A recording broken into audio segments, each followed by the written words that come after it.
Hi, how are you? So this is our second episode of the Wellcast podcast. So it's nice that you guys are all here and tuning in. Hope you enjoyed the first episode. So we're lucky enough to be joined by the EDI. So you'd like to introduce yourself? Hello, I am Mita Power. I work as the program coordinator with the Equality, Diversity and Inclusion, or EDI unit. Yeah, so we're really lucky to have them on the podcast today. Just to talk about kind of what the EDI is, to kind of get into kind of the amazing programs they have to offer.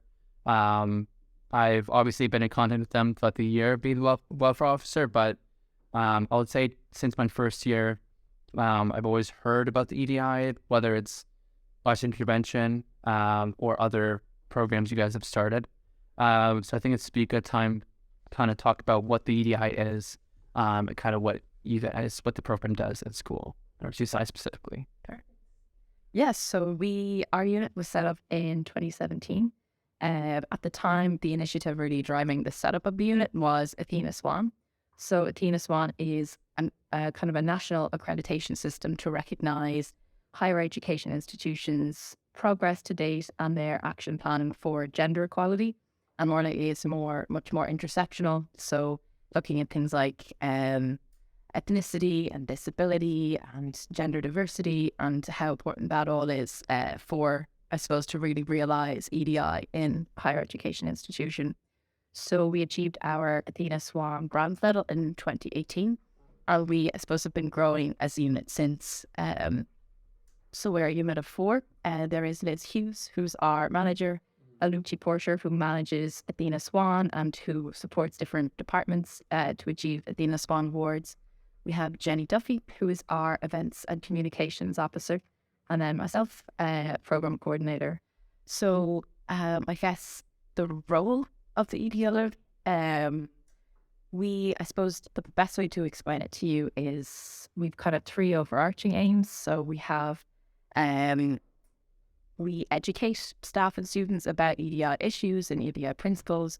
We advocate for EDI across RCSI, and we, I suppose, try to empower students and staff to embed EDI in their own studies and in their own work. So yeah, that's kind of our role within the institution. Yeah, I think it's really important, especially in kind of like a healthcare school such as RCSI, that EDI plays a really big part, not only in medicine, but I think across all programs, and something that all students would really benefit across from.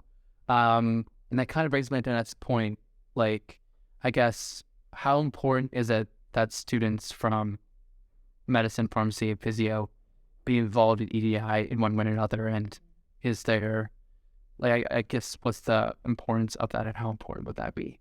Yeah, well, I think that's definitely a kind of an underlying principle. We've Definitely, yeah. is that, as well as being able to experience EDI in your own, in your own studies and in your own workplace. As training healthcare professionals, it is so important to be aware of EDI, I guess, because you're about to meet patients and clients and service users who have such diverse lived experiences, diverse values, diverse cultures.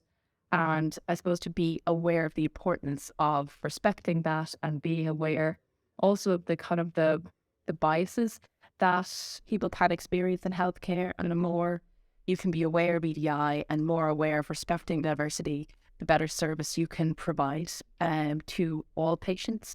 And I think the more inclusive a workspace can be, the better a service it can provide, because people are aware of institutional culture. I think the service that you can provide from a whole healthcare institution is really effective, kind of both, that kind of top-down policy structural level, as well as, just the individual person-to-person interaction. So we would see it as pretty core to being able to provide a really high-quality, inclusive healthcare service.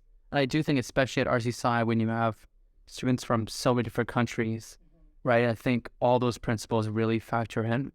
So when we talked about, I guess, equality and inclusion, I think those are 2 aspects that I think are really important. So I guess addressing equality or like equality, diversity, or inclusion, because what are ways that the EDI has tried to institute that, whether it's been through programs or initiatives? Have there been certain ways that you've done that? Yeah, so I guess the easiest way to explain it is kind of a top-down and bottom-up approach. So top-down would be things we would work on like policy, working with offices like Sarah, with HR.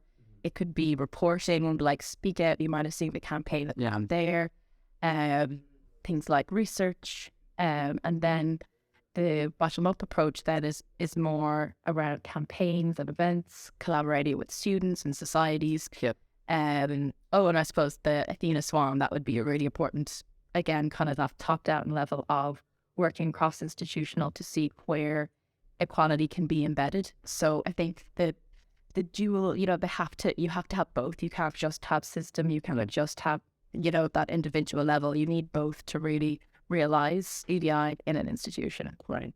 I think you brought up the Speak Out campaign, and I guess working closely with EDI, I'm now able to kind of understand how kind of amazing, how really, really important it is, RCSI. I think that's the first program I want to talk a little bit about before we get into other initiatives. So if you could just explain a little bit about what Speak Out is about, and maybe how students have been involved and what's student engagement with that been like? Yeah, so Speak Out, it was just launched in October 2021, so it's relatively new. So it's an anonymous reporting tool, and it's a way, I suppose, for students to bring up experiences that have happened to them, be it on campus, be it on placement. So there are 10 overarching types of misconduct that you can select. So, for example, bullying, from discrimination, harassment, and then to something more serious like maybe assault or sexual assault. And I suppose, be it maybe people don't want to make a formal report or they don't know how to make a formal report. It's a way of, I suppose, allowing you to make that first step. And it can just go as far as an anonymous report, and, that can be all you do. And that is so valuable for us in informing our policies, informing our training programs. But what it also does is, based on the incident that you report, it generates a kind of a bespoke list of support services specific to the incident that you have brought forward. And it's services that are both within RCSI and nationwide, I suppose, services available across Ireland. So it's kind of an awareness raising tool about the support services that are there, but also informs our kind of that, again, going back to that structural systemic shape.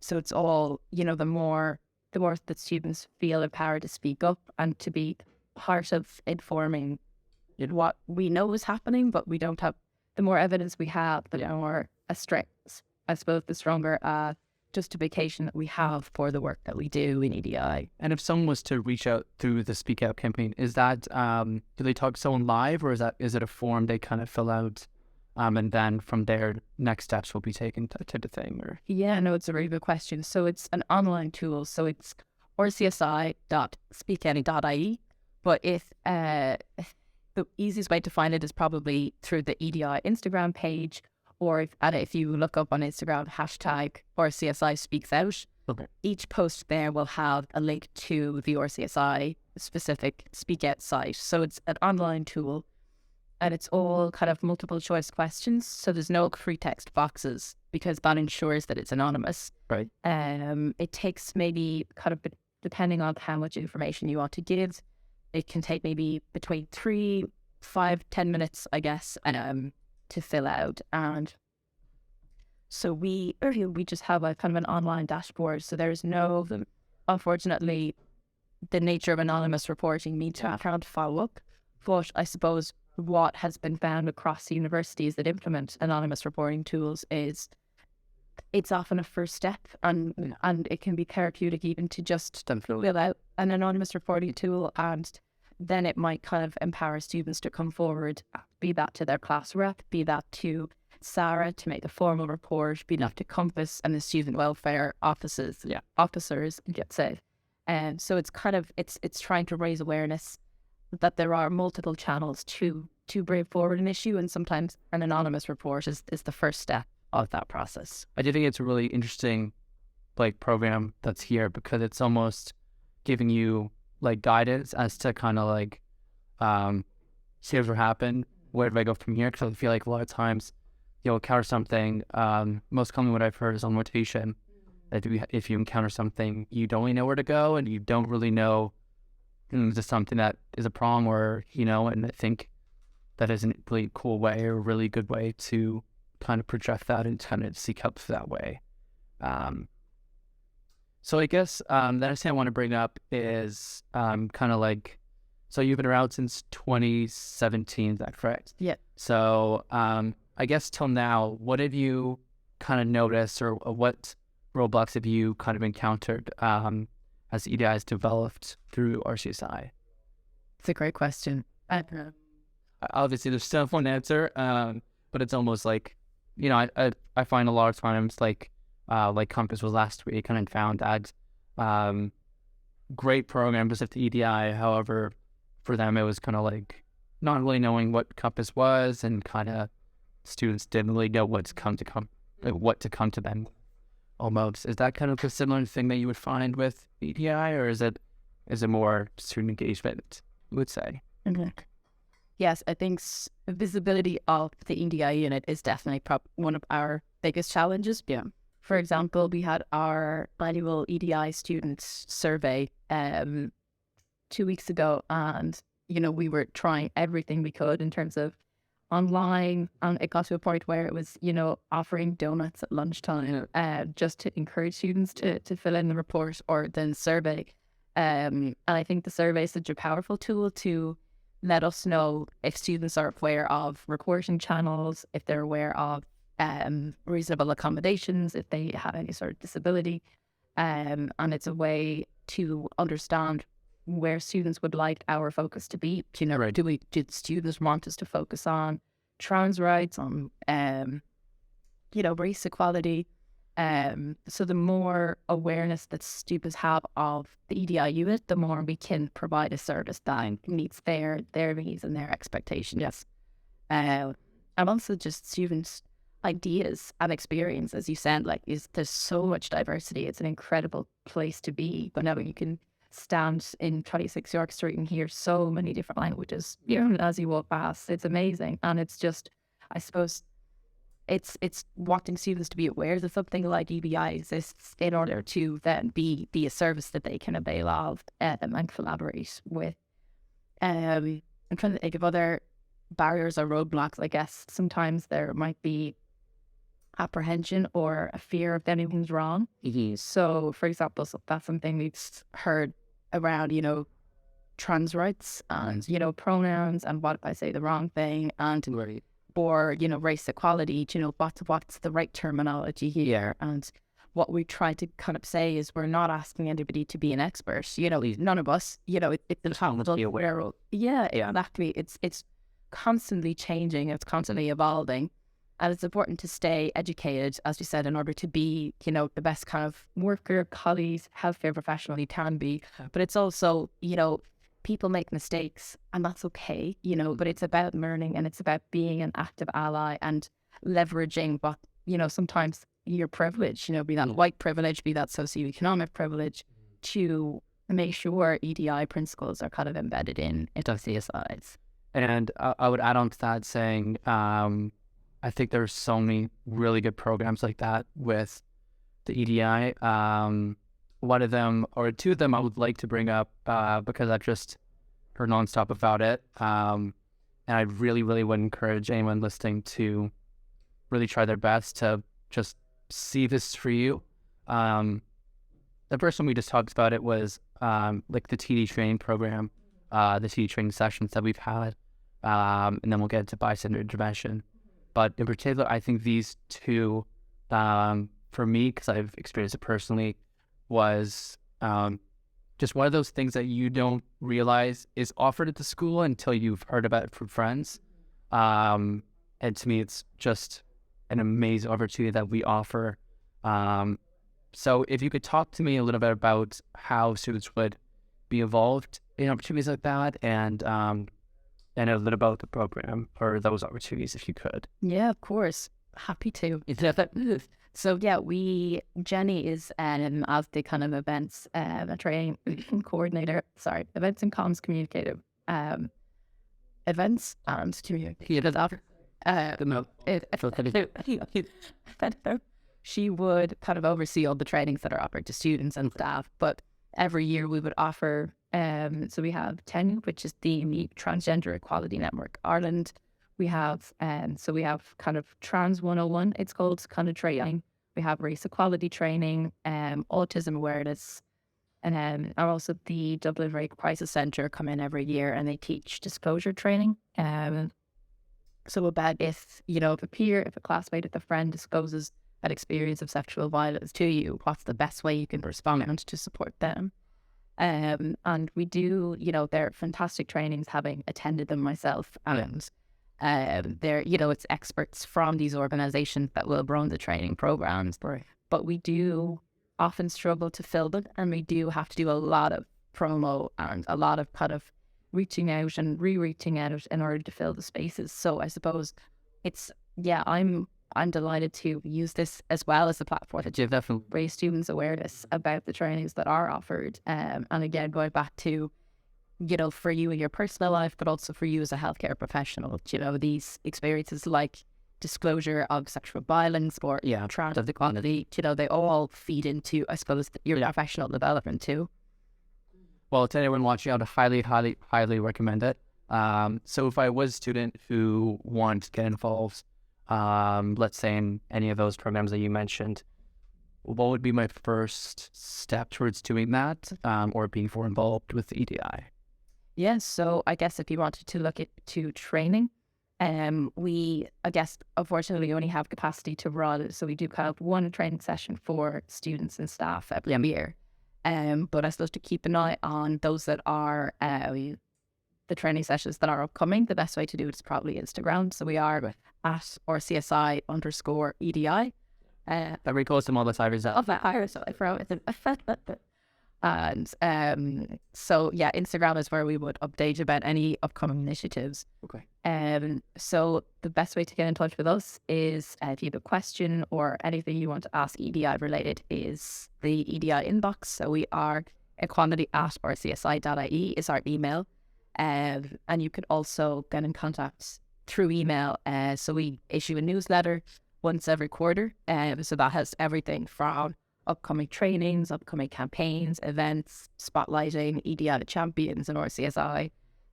So that's a great way to learn about EDI as a spectrum, I suppose, and the different kind of work that we're doing. So that would be, that would be the best way to kind of to hear about what's ongoing. Actually, bystander intervention training is another one to mention, and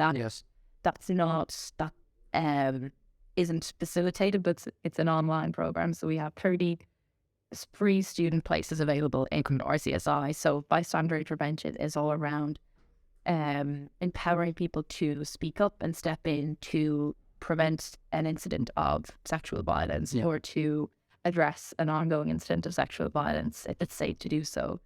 So it's about recognizing things like harassment or microaggressions, and then giving students and equipping them with the tools to actually step in and speak up. So we have, as I said, 30 free spots. It's online. You do it in your own time. So you can, again, email equality@rcsi.ie, and I can just send you on the link to the training and then the RCSI code, the code to bypass the paywall. So perfect.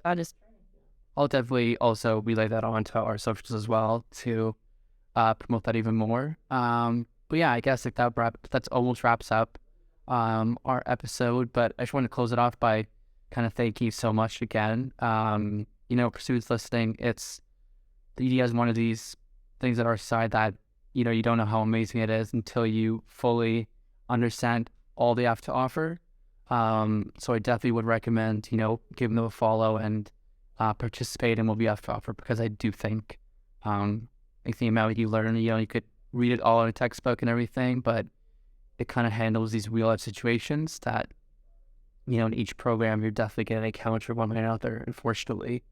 So I do think the EDI is one of these things that will just equip you to better handle that in the future. So I want to thank you so much for coming, and we hope to have you back eventually. But thank you so much. No, of course, just one other way students can get involved is through our fora. So we have our Ending Sexual Violence Forum, Race Equality Forum, and our Visibility Forum, which is about promoting the rights of people with disabilities and improving accessibility in RCSI. So they are brilliant staff and student collaborative fora, meet 3 times a year, and it's a really powerful way of, I suppose, bringing the staff and student voice together to implement those, I suppose, the visions of them in terms of addressing sexual violence, in terms of addressing race equality. So we recruit at the end of the year, during the summer, and so yeah, keep an eye out for those if that's something you are interested in getting involved in. Good, thank you for that. Thank you.